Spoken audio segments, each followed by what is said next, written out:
Hello students, देखिए आज का जो हमारा टॉपिक है रिसोर्स मैनेजमेंट में।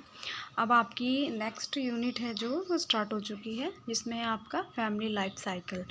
यानी कि पारिवारिक जीवन चक्र। ठीक है, तो और उसकी है स्टेजेस है ना, तो उसकी अवस्था है। तो अब हमारा जो टॉपिक है वो शुरू होता है फैमिली लाइफ साइकिल। तो देखिए क्या होता है, पारिवारिक जीवन की समस्या जिसमें कि व्यवस्थापन समस्या भी शामिल है को जानने एवं समझने का प्रत्येक पारिवारिक जीवन चक्र की धारणा से है। तो प्रत्येक परिवार व्यक्तिगत रूप से भिन्न होता है, किंतु यह अपने जीवन इतिहास में समान अवस्थाओं से गुजरते हैं। तो देखिए कि पारिवारिक जीवन की समस्या जिसमें व्यवस्थापन समस्या भी शामिल है, यानी कि किसी भी कार्य को करने का ढंग या किसी भी चीज़ का अरेंजमेंट, या एक तरीके से कि हमें अपनी लाइफ को किस तरीके से जीना है, ठीक है, या अपने भविष्य में या अपनी आवश्यकताओं की पूर्ति किस तरीके से करनी है, या हमें क्या करना है, ठीक है ना। तो ऐसी बहुत सारी चीज़ें इसमें या ऐसी चीज़ें बहुत सारी शामिल हैं को जानने या समझने का प्रत्येक पारिवारिक जीवन चक्र की धारणा से है। तो प्रत्येक परिवार व्यक्तिगत रूप से भिन्न होता है, यानी कि हर एक परिवार जो होता है जिसमें फैमिली मेम्बर्स होते हैं वो व्यक्तिगत रूप से अलग अलग होते हैं, ठीक है। क्योंकि देखिए हर एक फैमिली में फैमिली मेम्बर्स कम होते हैं, ज़्यादा होते हैं, जो सदस्यों की संख्या होती है वो ज़्यादा भी होती है, कम भी होती है, ठीक है। तो उनकी रिस्पॉन्सिबिलिटी भी सबकी अलग अलग होती है और सबका लाइफस्टाइल सब हर एक चीज़ अलग अलग होती है। ज़रूरी नहीं कि सब एक चीज़ समान होती है। तो किंतु यह अपने जीवन इतिहास में समान अवस्थाओं से गुजरता है। तो व्यक्ति जब अपने एक परिवार में कहते हैं प्रवेश करता है, तो वो ऐसे कई अवस्थाएं आती हैं या कई स्टेज होती है कि वो कई स्टेजों से होकर के गुजरता है, ठीक है। तो स्टार्टिंग में क्या होता है कि पहले जब परिवार की शुरुआत होती है तो तब जो व्यक्ति होता है, देखिए 2 व्यक्तियों से ही शुरुआत होती है। ग्रॉस क्रेंडल के अनुसार परिवार 2 संबंधित छोटे व्यक्तियों से आरंभ होता है। छोटे से मतलब है कि परिवार में सदस्यों की संख्या कम होती है, ठीक है ना। उसमें सदस्यों की संख्या ज़्यादा नहीं है। अगर आप किसी एक नए परिवार की शुरुआत की बात कर रहे हो जहाँ से परिवार की शुरुआत होती है, तो वो 2 व्यक्तियों से मिलकर के होती है, यानी वहाँ से परिवार का निर्माण आरंभ हो जाता है। और जो वे व्यक्ति होते हैं अपनी विभिन्न अवस्थाओं से होकर के गुजरते हैं, और जिसमें वे अनेक प्रकार की जिम्मेदारियां भी निभाते हैं, उत्तरदायित्व भी निभाते हैं, और जो उनके कार्य करने का ढंग होता है सबका अलग अलग भी हो सकता है। तो अपनी विस्तृत अवस्था में वे वृद्धि करते हैं, यानी कि देखिए स्टार्टिंग में जब 2 व्यक्ति से फैमिली यानी परिवार की शुरुआत होती है, ठीक है, तो जब उनकी संतान उत्पत्ति होती है तो सदस्यों की संख्या बढ़ने लगती है। तो जहाँ से उनकी विस्तृत अवस्था जो होती है वो प्रारंभ हो जाती है, और वो अपनी विस्तृत अवस्था में जो है वृद्धि करता है व्यक्ति, और अंत में फिर वह 2 व्यक्तियों पर आ जाता है। तो नॉर्मल अगर आप देखते हैं तो 2 व्यक्तियों से क्या होता है, परिवार का निर्माण होता है, परिवार प्रारंभ होता है विवाह के पश्चात। फिर संतान उत्पत्ति होती है, जिसमें जहाँ से उनकी एक विस्तार वाली अवस्था आरंभ हो जाती है। बच्चों को पालन पोषण, शिक्षा, उनका रहन सहन, उनको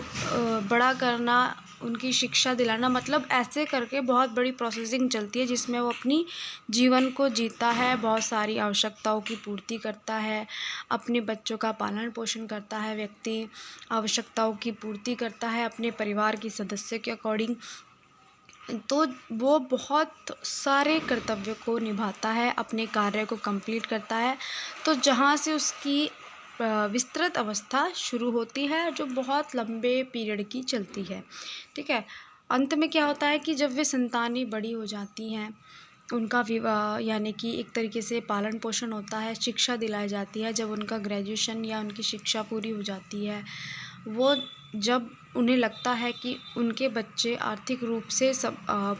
तैयार हैं,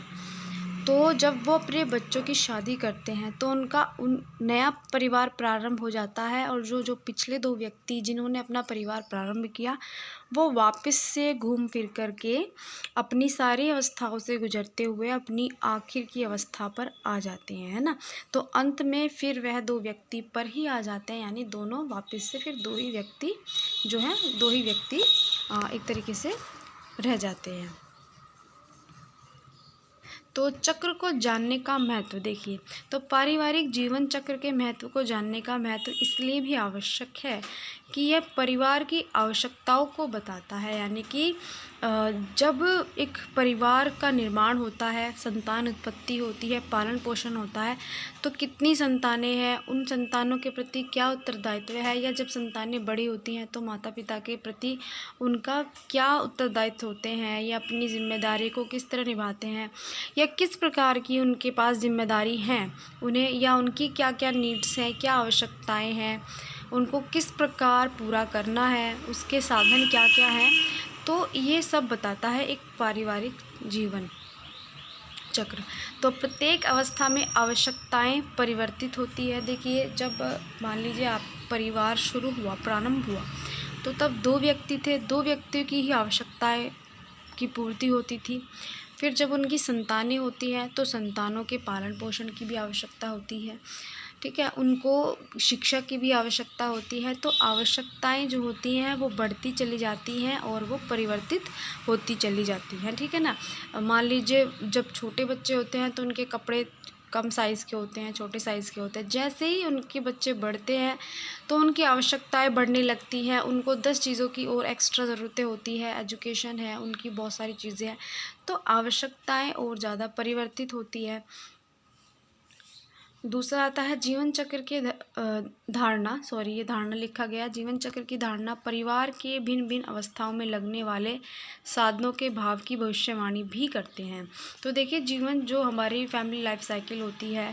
तो वो परिवार के भिन्न भिन्न अवस्था, यानी कि जो हमारी अलग अलग अवस्था आती हैं, या एक व्यक्ति या 2 व्यक्ति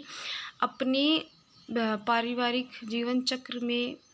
कई अवस्थाओं से होकर के गुजरते हैं, तो उन अवस्थाओं में लगने वाले जो साधन होते हैं, साधनों की भाव की भविष्यवाणी भी करते हैं कि आने वाले फ्यूचर में आपको क्या क्या चीज़ें, क्या क्या ज़रूरतें हो सकती है। कई बार ऐसा होता है कि फैमिली शुरुआत होती है तो व्यक्ति इन फ्यूचर तक सोच के कुछ प्लानिंग तभी स्टार्टिंग कर देता है, यानी कि उसको पहले ही पता हो जाता है कि हाँ, उसको आने वाले भविष्य में इन चीज़ों की या इन आवश्यकताओं की पूर्ति करनी है, बच्चों का एजुकेशन है, शादी है, ठीक है, या उनको लगता है कि, तो तभी से थोड़ा सा आर्थिक रूप क्या होता है कि थोड़ा सा इनकम जो होती है वो सेविंग अपनी करनी शुरू कर देते हैं। तो किसी विशिष्ट समय में घर के व्यवस्थापन हेतु की जाने वाली कई तत्वों पर निर्भर करती है। ये थोड़ी सी लाइन आपकी थोड़ी सी गलत हो गई है, जो मैं आपको किसी विशिष्ट समय में घर के व्यवस्थापन हेतु की जाने वाली बातें हो सकती है, या की जाने वाली क्रियाएं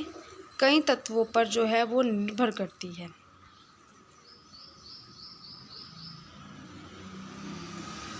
लास्ट आता है, अच्छे जीवन स्तर हेतु योजना बनाने एवं उसको बनाए रखने के उद्देश्य के लिए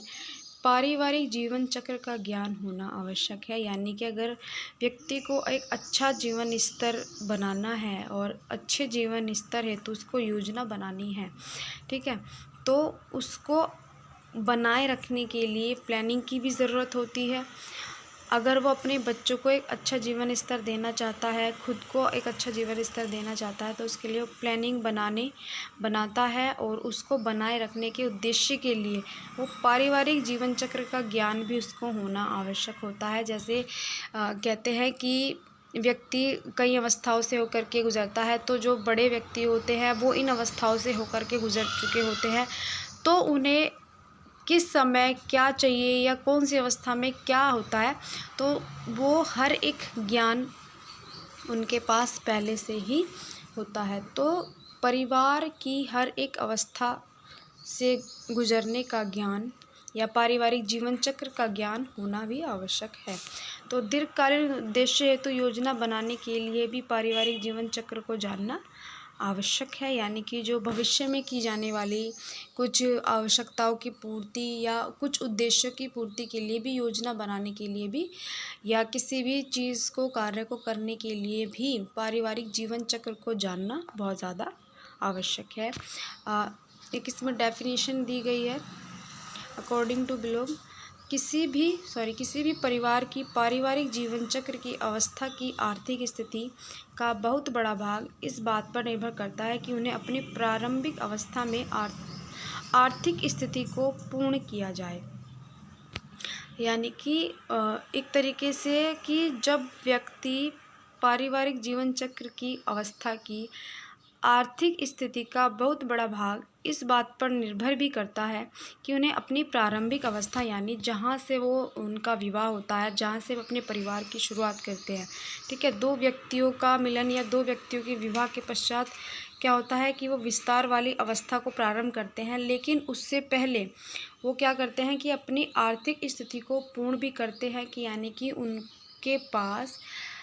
या तो वो अपनी आय को थोड़ा सा सेव करते हैं, या वो आने वाले भविष्य में बहुत सारी आवश्यकताओं की पूर्ति के लिए आर्थिक रूप से क्या होते हैं कि मजबूत उनको होना बहुत ज़्यादा ज़रूरी होता है। तो स्टूडेंट्स, इसके आगे का जो टॉपिक है